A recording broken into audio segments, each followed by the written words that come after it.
Hey everybody, so today I'm going to jump right on into it. For my dehydrator and primer, I'm using regular acetone and my Young Nails Protein Bond. I am going in with my Kiara Sky Nail Forms and my Young Nails Greg Signature Brush. For my acrylics and glitters, I'm using Young Nails Cover Pink Speed Clear, and I am going in with their Gold Circle Confettis. I am using a random red, like chunky glitter. It has some fine and chunky glitters mixed, and I'm using my Chisel number 56 red colored acrylic to do most of my colored acrylic work. Now, when I start off any nail form tutorial, I go in with a clear acrylic. Today I'm using the Speed Clear from Young Nails, and I am just going to go ahead and build that platform to connect my free edge to the form. I like the way this has my nail looking as it grows out. I feel like it just looks cleaner than using that colored acrylic all the way to the free edge, so I prefer it, as well as when I do looks like this where I am doing an ombre with colored acrylic. I actually find it's easier to blend the colored acrylic back towards my natural nail when I have that clear platform, because it doesn't require me to pull that color all the way back to my free edge. It allows me to leave that area free of color so that when I go in with the nude, it's a little bit easier to ombre over top. One, because it's not as thick, and then two, because the color that's there is not super opaque, so the nude doesn't have as much that it has to cover. So I just prefer it, and I find that it's easier for me when I'm doing looks like this. So that's the way I prefer, but you can do it however you like.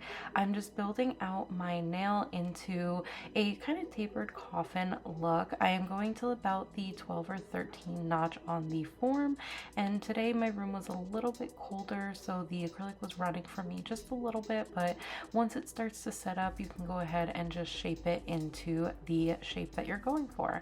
So as you can see, I just kind of play with it a little bit and just start building it, smoothing it out, blending it into the previous bead, and just kind of building my shape the way that I want it.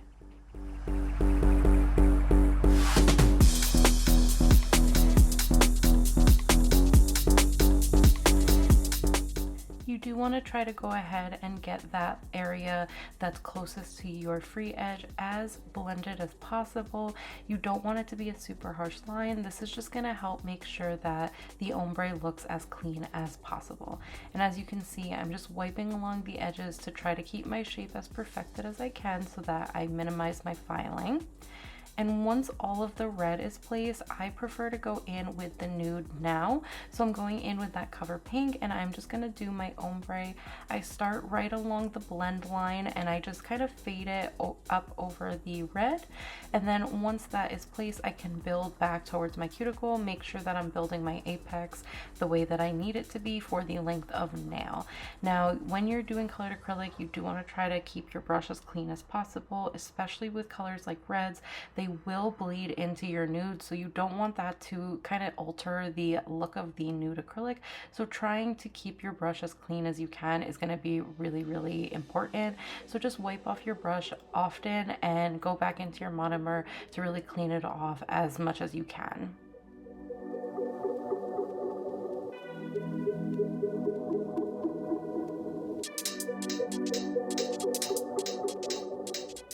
Now I'm going to go in with a little bit of that Speed Clear, and I'm going into that red glitter, and I'm using this as kind of like a middle ombre in between the red and the nude. I'm just going to kind of fade this up. I didn't test before I went in with it, but if you are using glitter with monomer, you do want to try to test to make sure that it doesn't cause the color of the glitter to bleed, because some glitters are just made differently and the dyes on them will bleed when you have monomer on your brush. So this one did bleed slightly, but I didn't think that it looked bad, and it kind of still went with the theme, so I didn't mind it. But in the future, if you are using any kind of glitter, just test it first, because you don't want to end up basically taking off all of the color from the glitter and then just being left with like silver particles. But once that's done, I added a couple of those glitter like gold confetti pieces from Young Nails, and I just placed them randomly over top of that red glitter, and I encapsulated with clear. And now I'm going in with my pointer finger, and with this one I am building just a full red nail. So I'm gonna just build with this colored acrylic the way that I normally would with like a nude, although whenever I do colored acrylic, whether it is a glitter or not, I prefer to encapsulate it. So I build this fairly thin because I'm gonna go over with clear to build my thickness and my apex. You can, with colors like this that have no glitter and no like particles, confetti particles in them, you can just go ahead and build your nail fully and build your apex with it. I just find that it's easier for me to do it the encapsulated way, and it also helps save me money with colored acrylic, and it just kind of, in my opinion, keeps me in the habit of building my colored acrylic very low so that I can encapsulate over top, because it's just a good habit to be in when you are somebody who tends to do encapsulated sets, because it is kind of tricky to get the thickness right. So if I'm just in the habit all the time, it's just easier for me overall. So that's why I do it that way. But again, with this color especially, you can just go ahead and build your nail like you normally would. This is just my preference. And again, I'm going to about the 12-13 mark on the form.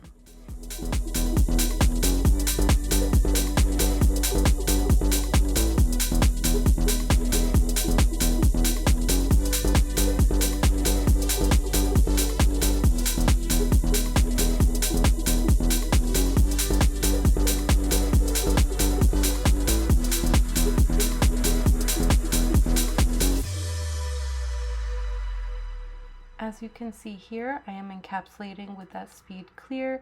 You want to be as thin as possible, especially with colored acrylic towards the cuticle. You want to try to keep it thin and very precise.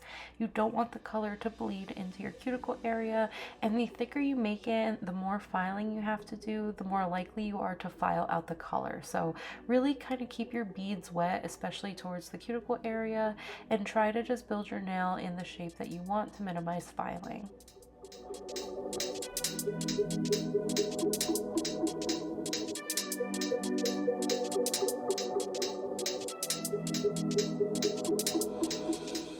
For my middle finger, I am doing the same thing as my pointer, so I'm going to build this out in a full red nail.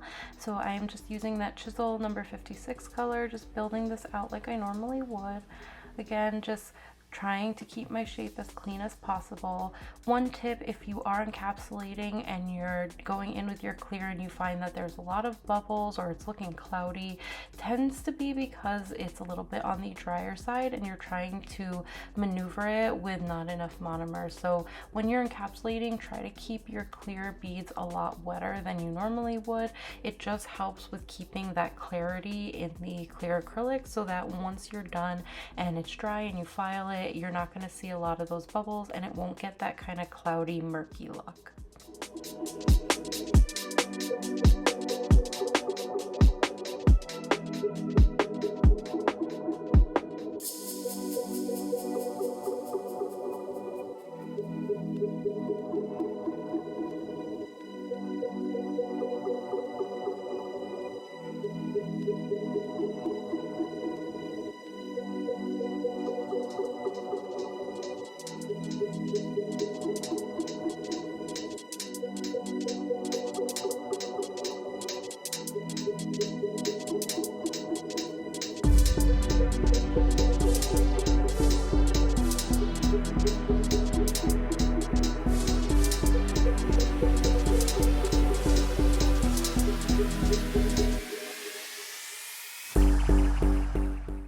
Now for my ring finger, I'm going in and just building that free edge connection with that speed clear.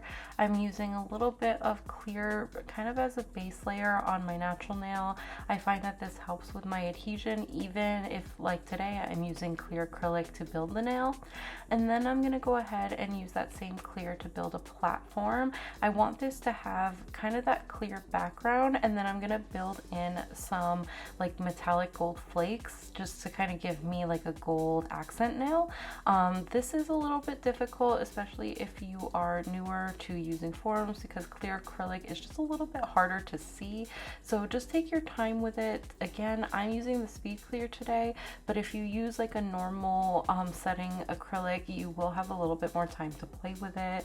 Since my room was a little colder, it allowed me a little bit more time, but just use what works for you and take your time building it, because I know using clear is a little bit more difficult. But once that platform is done, I'm going to go in with a gold foil, and I'm just going to apply this just haphazardly all over the nail. I want this to just kind of look like a floating foil nail. So once it's done, you're going to kind of see just like floating foil pieces in a clear acrylic.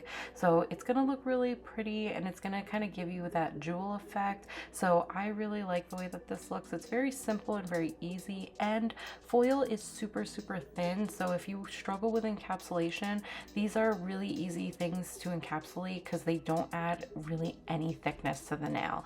So once you apply them, they pretty much just lay flat, and then you can go in and just finish building your nail as you normally would.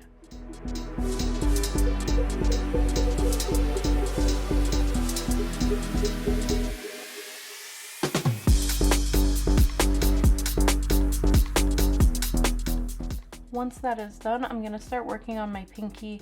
For my pinky, I'm going to just do the same design as my thumb. So I'm going to build out an ombre with the red. Again, my room was very cold. I think I kind of turned my hand upside down here. Yep, just to kind of pull the acrylic towards the middle, since it was a lot wetter than I had intended. And that just kind of uses gravity to pull it towards the area that I want the acrylic to be, and gives me some time for it to set up so that I can start just shaping it where I need it to be. So just like gel, if you have like very runny acrylic, you can do that. You want to just be careful that the acrylic doesn't start running over your skin, but otherwise it helps kind of, again, keep it in the center where you need it to be, and gives you a little bit of time for it to set up. Once that is done, I'm going to go ahead with that cover pink, build out my ombre like I normally would. Again, I start on that connection area, and then I build towards my cuticle, and then I'll go in with that red glitter and apply that to the center between the nude and the red, and go in with a couple of those gold circle pieces from Young Nails, those confetti pieces, and apply that over top and encapsulate all of it in clear.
Once all of that is done and I have filed, shaped, and buffed, I'm going to go in with my Nail Polish Glossit. This is their glossy gel top coat, and I'm just going to apply this over top of my thumb, my ring finger, and my pinky. Since I'm not adding anything else to those nails, I am just going to finish them off with this clear top coat.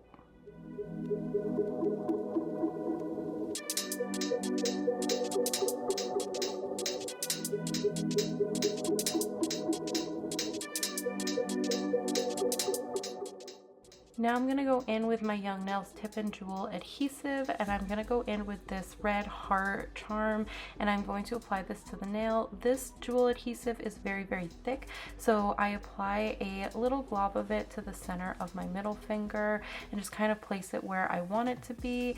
And then once that is placed, I go ahead and I apply the charm. I like jewel adhesives that are like this, that are a little on the thicker side, because when you apply more heavy jewels like the one I'm using using here. They won't slip and slide as easily as some of the thinner jewel adhesives, and I feel like it just helps when you're trying to figure out your placement, trying to get it centered and make sure that everything is even. It's just a little bit easier than having to chase the jewel around and keep it where you want it before curing. So I really like this one. I will, for the smaller gems, go in with the Makartt Rhinestone gel glue. This one is a little bit on the thinner side, so I don't like it for thicker jewels, but for very small ones, they are a little easier to apply with this, since the jewel adhesive actually applies to the nail just a little bit easier. So I kind of have different ones for different reasons, and that's why I use the different variations. So I kind of go based on what size and what type of jewel I am using. And then once that is done, I go in with that Gloss-It Gel top coat and I apply that all over the nail, just going around the charm and all of the gems that I have applied, since I don't want this to kind of take away the shine on those jewels.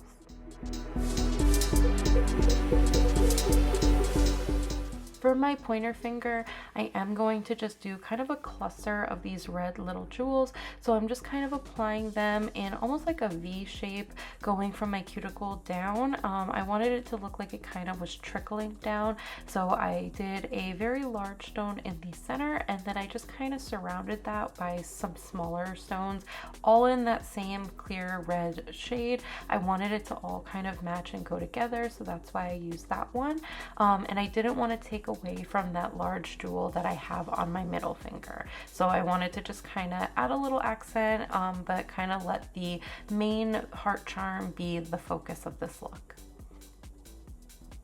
And once you're done applying it and curing the jewels into place, I do the same thing with that Gloss-It Gel top coat, just to add a shine and protective layer, but again, not going over the jewels. And once you are done with that, that is it for this look. I hope you guys enjoyed it. It was really, really fun for me to do. I'm sorry I'm a little late. I had a kind of shitty week personally, so I just was running a little late on my Valentine's Day look, so I hope you guys don't mind. If you do like this, please thumb this video up, subscribe to my channel if you want to see more from me, comment below letting me know what you guys thought of it. Other than that, I hope you guys are having a wonderful day wherever you are. I hope you all have a wonderful Valentine's Day if you celebrate that. Otherwise, just have a great day. I hope everybody's doing well, everybody's staying healthy, and yeah, I will see you guys in my next one. Bye, everybody.